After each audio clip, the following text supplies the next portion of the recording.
everybody. My name is Dr. Shaikhah Alainati, and I'm going to present faculty perception of online learning in higher education, Kuwait Case Study, and specifically in the College of Business Studies in Kuwait. I'll start with the introduction, literature review, methodology, results and discussion, and then finally conclusion. HRM role has a huge impact on this paper.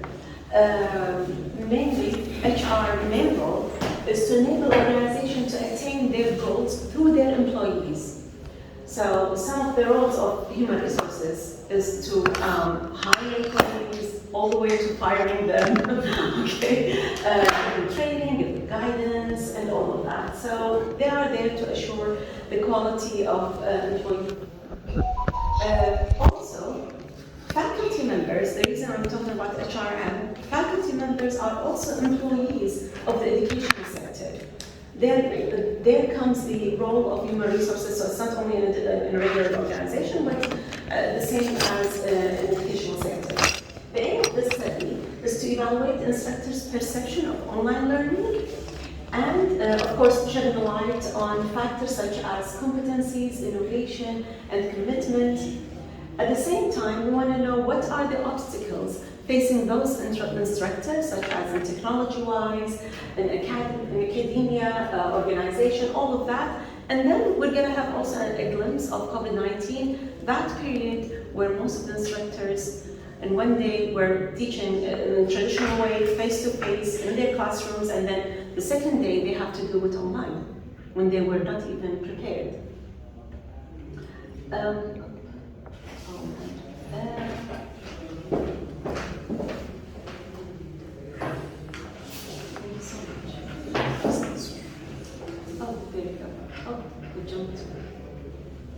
Previous. One more, please. Yes. Yes, this is correct. So, in the literature review, as we can see, a study done by he was examining the period of COVID-19 when there was a global restrictions. Educational sector was obliged to go from the traditional way, as I mentioned, which is face-to-face kind of teaching, to the online learning. Oops, can you go back? We're going to look specifically at the majority of faculty members at the College of Business Studies. As I mentioned earlier, many of them are teaching in the traditional way. Now, this is, when I say the majority, it doesn't mean that we don't have the infrastructure of having programs and systems that we can teach online.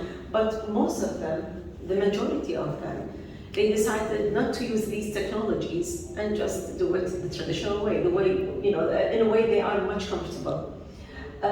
So teachers delivered, since COVID-19, they had to, of course, to switch to the online learning. So they had to deliver the content of their education, coordinate work process, facilitate student access, all of that taken into consideration. Again, they did not do it before. It's a new system for them. It's totally uncertainty. They have that fear. They're not very confident about how they're going to manage their classes. Next, please. However, having said all those negative points, nevertheless, many studies, among them the one done by MAHSA 2021, they found that instructors' perception of online learning is positive. One of the scholars, he also developed a model for teachers to follow. It's very simple, following the steps to create an online learning and have free access to materials where they can share it with their students, so on, etc. There is a study that I would like to talk about, which is investigating the relationship between learning, between e-learning and employee commitment.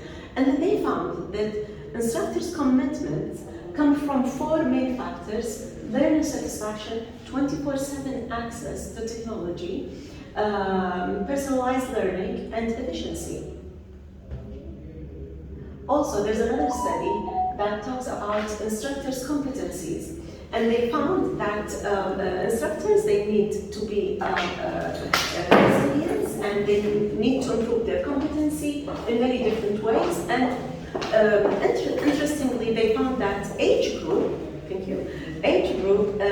should have totally different training depending on their age. That is faculty members, of course. Now, the methodology of this research is based on focus group and survey questionnaire. We used 309 participants for the survey questionnaires and 15 participants for the focus group. In the methodology, in the demographic data of the 309 participants, we used items such as gender, IT competency, and teaching experiences for the demographic data. And the results, as you can see,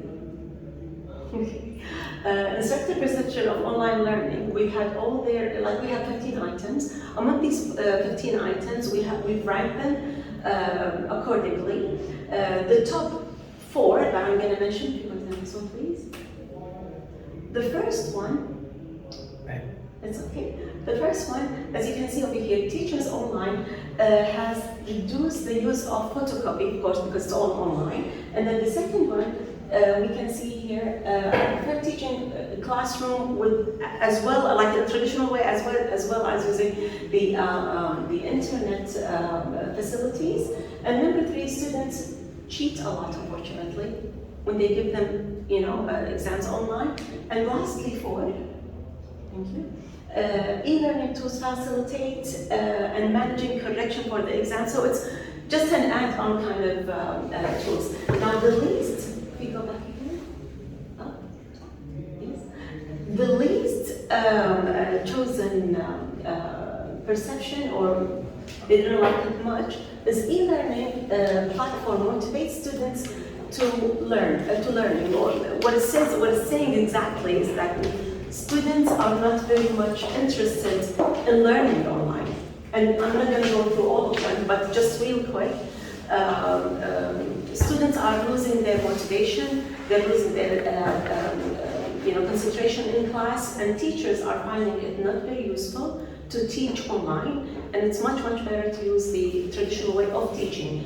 Having said that, however, it doesn't mean that we cannot use the both things, online and traditional way, in order to deliver our educational material. So in conclusion, in general, we find that instructors do have a positive perception of online learning. However, they do have some challenges and barriers. Next, please. So some of these challenges: poor help desk, lack of training, less management motivation, limited electronic educational material, less student interaction in the system, and the complexity of online learning interfaces. Sometimes also the culture have a huge role in it. So at the end, our recommendation for the educational institution is, before investing in your online education, you need to look at your system, you need to look at your challenges, barriers, pros and cons of both systems, whether it's online or traditional way of teaching, and then you can develop your own system. You need to know which one that works for your institution the most, and then develop your online as well as your traditional to be merged into each other for a better education. Thank you so much. Thank you. Thank you. Any questions? Your argument.